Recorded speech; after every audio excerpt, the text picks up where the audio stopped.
Bem-vindos a mais uma Terça Teológica. Hoje estamos aqui com um convidado muito especial, nosso irmão presbítero Yuri da nossa igreja. Estamos caminhando sobre os 5 solas da Reforma Protestante. Semana passada falamos sobre o sola Escritura e hoje vamos falar sobre solos Christus. Vamos conversar sobre isso, Yuri, né? Vemos esse ponto, né? E também entender sobre essa exclusividade do Evangelho. O que a gente pode dizer sobre o que seria o solos Christus? Bom, esse talvez seja o sola mais fácil de desenvolver entre o próprio nome já diz, né? Entre cristãos. Uhum.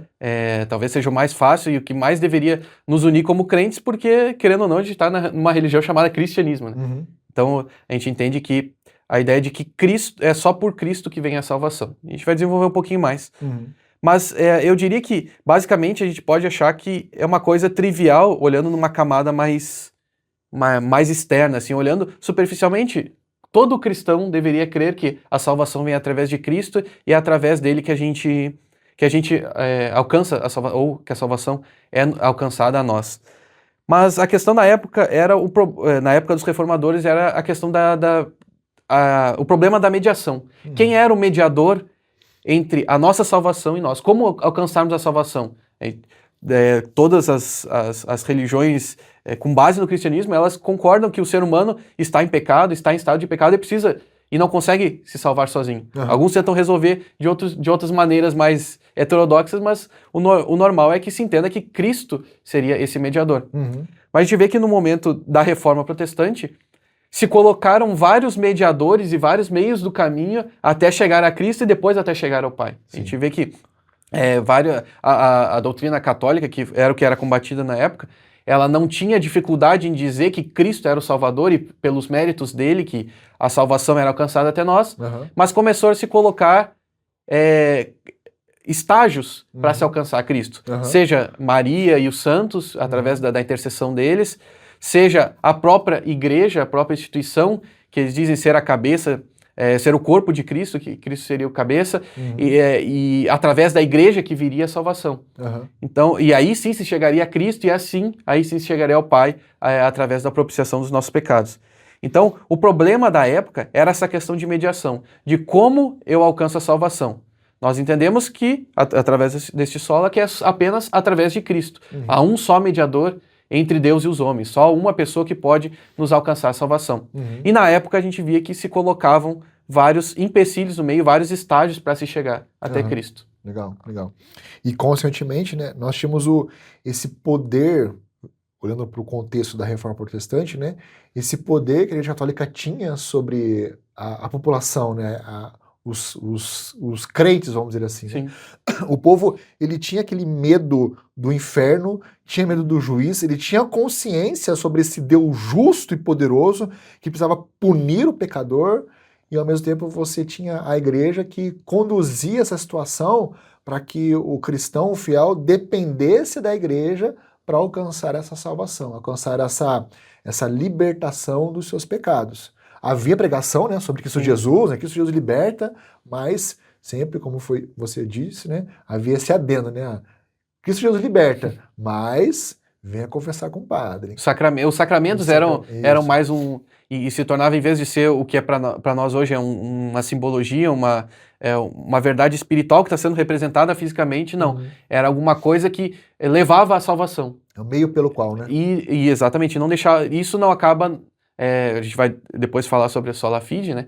Mas não deixa de ser uma forma de, pelas obras, ou seja, de fazer alguma coisa, de cumprir os sacramentos e se chegar a salvação. Uhum. Então a igreja, querendo ou não, era ela que gerenciava esse intermédio. Uhum. E aí acabava gerando essa dificuldade de que o ser humano se via tão distante de Cristo que a salvação parecia tão distante. Uhum. O medo do inferno era latente, as pessoas tinham essa dificuldade, e era um período de muitas guerras, muitas doenças, ou seja, as pessoas sofriam mesmo, e elas olhavam para isso e viam, a minha salvação precisa ter preciso alcançar a salvação de várias maneiras. Alguém, depois que eu morrer, precisa ir lá e colocar uma moeda para poder a minha alma sair do purgatório. Ou seja, eu precisava da ação de outras pessoas que não apenas a de Cristo. Uhum. E por que nós devemos afirmar que o evangelho é centrado em Cristo Jesus apenas? Por que precisamos afirmar com tanta força e categoria essa questão que para nós é importantíssima? Primeiro porque só ele podia fazer isso. Uhum. Só a gente vê, inclusive, as naturezas de Cristo, que ele precisava ser homem, precisava ser Deus para que pudesse pagar a nossa dívida, porque ele precisava se compadecer de nós, ele precisava ser homem, o representante da raça humana, e ao mesmo tempo ele precisava ser Deus, porque ele precisava ser infinito para poder sofrer a culpa no nosso lugar, ele precisava ter o poder infinito sobre a morte, inclusive. Uhum. Então a gente vê que toda a história e toda a Bíblia, ela aponta pro ponto que Cristo vem e depois ela abre a partir disso. Então todos os desenvolvimentos é a partir de Cristo, ou seja, o Antigo Testamento é olhando para o Cristo que viria e o Novo Testamento é olhando para o Cristo que veio. Ou seja, o centro da Bíblia é a encarnação de Cristo e toda a obra que ele fez por nós na cruz. Então, por isso que, pela nossa falta de capacidade de se salvar e pelo único ser capaz de nos salvar ser Cristo, a gente precisa dar essa ênfase para Jesus. É só ele que poderia cumprir isso, e se a gente vai para qualquer outro caminho, a gente não vai conseguir. A gente vai cair, necessariamente em algum ser humano. E o ser humano é caído em pecado, não há ninguém que agrade a Deus, não há ninguém que obedeça a Deus. Então, querendo ou não, a gente precisa de uma pessoa especial. E essa pessoa especial é Cristo. Então, se a gente abandonar ele, a gente perde qualquer esperança de salvação, porque ele é o único que poderia nos salvar. E, consequentemente, se nós acrescentarmos mais alguma coisa a ele, nós diminuímos seu poder. Exato. Né? Até porque ele, sendo o Deus encarnado, a cumprimento da promessa de Gênesis 3,15, consequentemente, não há ninguém que possa auxiliá-lo nesse ministério de salvação.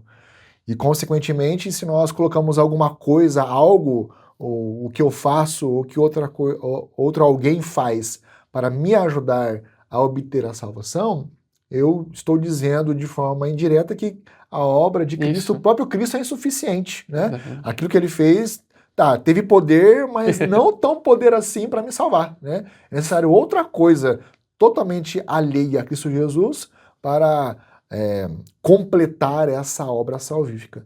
E as Escrituras ela deixa claro que, tendo Jesus como personagem principal, sempre apontando para esse poder único em Cristo Jesus para recebermos a salvação, né? Recebermos de forma gratuita a salvação em Cristo Jesus. Né? E, com isso, é necessário nós acendermos um alerta, porque sempre alguém quer colocar alguma coisa junto com o evangelho, né? Ou, de repente, obras, ação social, prosperidade, sucesso, né? Sempre alguém quer atrelar alguma coisa a Cristo Jesus. E isso é muito perigoso, né? Isso. A história da raça humana é a história que a gente engloba na nossa cosmovisão cristã, né? Criação, queda, redenção e consumação. Essa é a história da humanidade. A humanidade foi criada, ela teve um problema que ela mesma se colocou, que é o pecado, ela precisa de salvação e o mal será eliminado no final de todas as coisas. Então, basicamente, o ser humano introduz o mal no mundo e alguém precisa tirar o mal do mundo, como vai acontecer no final. E para isso que vem Cristo. Então, todo o evangelho e toda a mensagem de Cristo é sobre isso. É sobre alguém que vem resolver o problema do mal no mundo, o problema do pecado no mundo, que o próprio homem colocou. Então, se a gente adicionar qualquer coisa, seja o importante do evangelho é a ação social, o importante do evangelho é a prosperidade, o importante do evangelho é se sentir bem, essas coisas, elas tiram o foco do problema. O problema do homem é o pecado, e o problema que tem que ser resolvido é o problema do pecado. Então, se a gente adiciona, como tu falou, a gente começa a trabalhar com várias coisas ao mesmo tempo e não consegue entender o problema principal. E aí, isso acaba diluindo o evangelho para que se alcance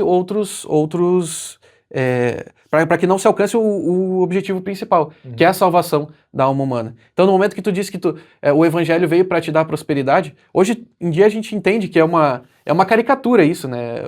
Hoje, depois de muitos anos, a teologia da prosperidade até a gente consegue ver claramente isso. mas a gente vê que isso pode se dissolver em outros aspectos. Por exemplo, hoje é muito comum as pessoas irem na igreja para se sentirem bem, Sim. para se sentirem psicologicamente bem, Aham. para extravasar um pouco da dificuldade da semana.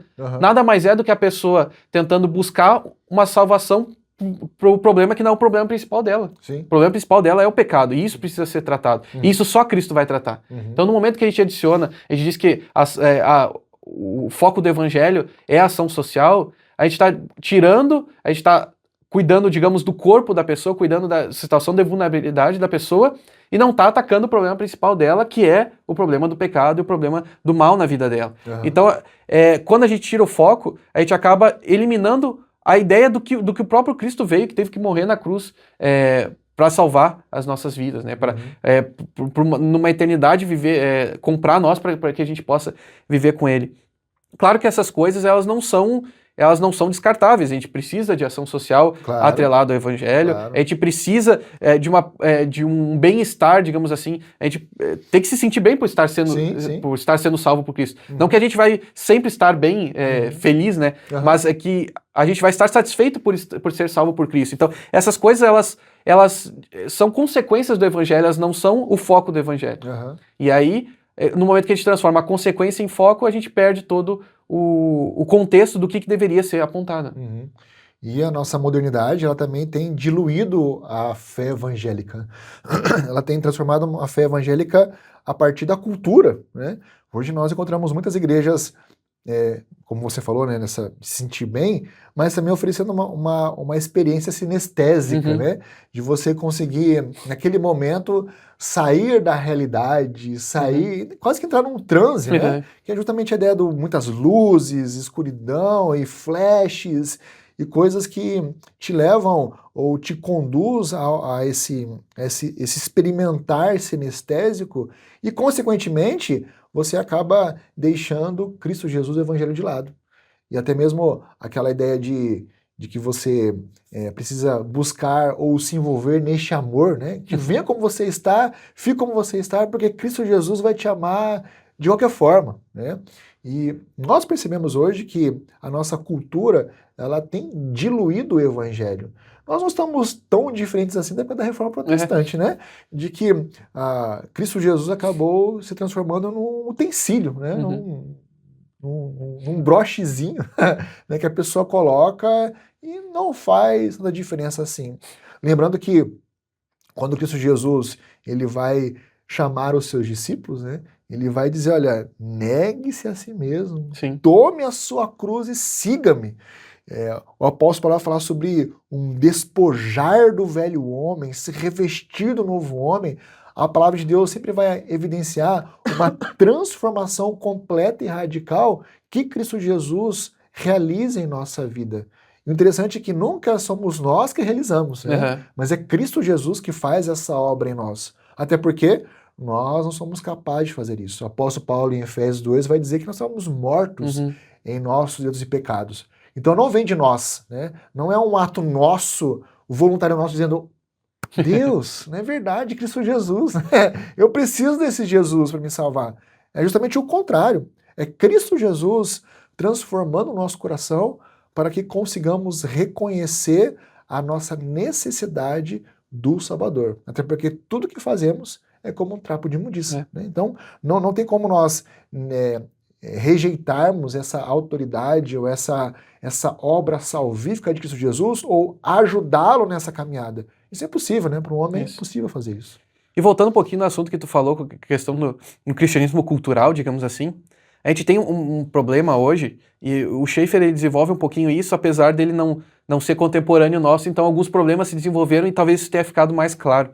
Ele falava da questão do dualismo natureza e graça, que basicamente a nossa sociedade se secularizou tanto que a gente entende, basicamente, a gente fez uma divisão entre o que é natureza e graça. Natureza seria aquilo que é físico, que é as ciências, a biologia, o nosso trabalho, enfim, são coisas físicas, coisas palpáveis, coisas materiais, e existe o mundo da graça, que seria o mundo do amor, da espiritualidade, onde os anjos, o que habitaria esse mundo. E ele diz que, ao se secularizar, o ser humano, ele não consegue mais unir essas duas verdades. Ele entende o mundo material, entende que o mundo existe, mas ele tem que sentir, ele sente amor por alguém, ele sente ódio, ele tem outro sentimentos que alcançam ele, então ele precisa aliar essas duas coisas. E ele não consegue. Aí ele precisa dar um salto racional, ou seja, ele precisa ir para o mundo da graça sem ter ligação nenhuma com o mundo da natureza. E isso se reflete muito nos cultos que a gente tem hoje. Porque muitas vezes a pessoa ela vive a semana inteira como se Deus não existisse. De segunda a sábado ou de segunda a sexta, ela vive como se Deus não existisse, ela faz o trabalho dela como se Deus não existisse, como ela vai, o cientista vai para o laboratório como se Deus não existisse, a pessoa trabalha, enfim, como se Deus não existisse, cuida da família como se Deus não existisse, e aí, no fim de semana, ela precisa transcender. Ela precisa, porque o ser humano não consegue viver aprisionado no mundo da natureza, então ele precisa, e daí ele dá esse salto racional e vai pro culto. Aí no culto, a pessoa precisa sentir alguma coisa. Porque se ela não sente, ela vive como se fosse a vida normal dela. Então ela vai pro culto buscando uma experiência que eleve ela. Ou seja, Cristo não está ali durante a semana, e no fim de semana que deveria, digamos assim, se a pessoa fosse buscar realmente um refúgio, ela deveria buscar Cristo? Não, ela busca sentir alguma coisa. Então ela vive basicamente como um ateu. Porque o Cristo é só justificativa para que ela sinta alguma coisa no fim de semana. E sendo que o que deveríamos viver a nossa vida é o contrário. A gente vive a nossa vida inteira, a nossa semana inteira diante de Deus, honrando a Deus com o nosso trabalho, entendendo que Deus está presente ali na nossa vida, no nosso lar, no comum. E no domingo a gente apenas se reúne para todo mundo. Aí, o que eu adorei durante a semana sozinho, agora todo mundo, junto no culto, a gente adora a Deus, a gente exalta o nome de Cristo que sim nos salvou. Ou seja, Cristo é o personagem principal tanto da nossa semana quanto do nosso fim de semana. E aí sim a gente vive uma vida conforme a palavra de Deus e exaltando o Cristo e apontando, é só Cristo. A minha vida, tanto o meu trabalho quanto a minha adoração pública, todas são baseadas todas são por Cristo e para Cristo. Ótimo, excelente análise. E a gente vê esse perigo do nosso tempo, né, dessa diluição ou dessa diminuição da suficiência de Cristo Jesus para nossa salvação, né? Isso é muito perigoso, de nós acabarmos olhando Cristo Jesus apenas como um refresco para a nossa vida, né? E ao mesmo tempo, nós precisamos olhar ou reafirmar a importância da obra substitutiva de Cristo Jesus em nossa vida. Nós devemos ter consciência de quem nós somos. Nós somos seres pecadores que transgredimos a santa lei de Deus e, consequentemente, o que resta a nós é a morte. O apóstolo Paulo vai dizer que o salário do pecado é a morte, cumprindo a promessa de Deus que ele fez para Adão, dizendo que no dia que você comer desse fruto, do conhecimento do bem e do mal, certamente morrerás. Então essa morte está sobre nós. Nós morremos fisicamente por causa do pecado, né? E a outra morte espiritual, de nós estarmos distantes de Deus. E, consequentemente, nós não podemos resolver esse problema em nossa vida. Nós não conseguimos resolver o problema da morte, tanto física quanto espiritual, e o único que pode fazer isso é Cristo Jesus, o nosso Senhor. Aquele que se fez homem, ele precisava se fazer homem para ser o nosso substituto, nosso representante legal, assim como Adão foi nosso representante lá no Éden, a humanidade toda estava representada em Adão. Cristo Jesus, ele vem novamente representar diante de Deus o seu povo. Mas ao mesmo tempo, um ser humano, ele não seria capaz de suportar a ira de Deus sendo derramada sobre ele, né? Nenhum homem é completamente forte ou forte o suficiente para aguentar isso, né? Imagine, né? Cristo Jesus naquela cruz, ele não apenas recebeu a ira de Deus, né? É difícil mensurar, mas Jesus Cristo suportou a ira de Deus sobre referente a todos os pecados de todo o seu povo, de todas as eras. Cristo Jesus estava ali recebendo a total, plena ira do Senhor, punição do Senhor sobre os nossos pecados. E nenhum ser humano seria capaz de aguentar isso. E por isso que ele também era completamente Deus, para conseguir suportar a consequência que nós merecíamos por causa do nosso pecado. E nós precisamos visualizar essa obra substitutiva, né? Essa dupla substituição. Cristo Jesus tira de nós a nossa mochila do pecado, as nossas obras pecaminosas, mas ao mesmo tempo coloca sobre nós a sua justiça plena e perfeita, para que assim, quando Deus olha para o nosso coração, encontre a justiça de Cristo Jesus. O sangue derramado de Cristo Jesus sobre a nossa vida. E assim, nos livrando do pecado, nos livrando da ira vindoura, nos livrando da justiça plena e perfeita de Cristo Jesus. Infelizmente, nós temos perdido essa mensagem, né?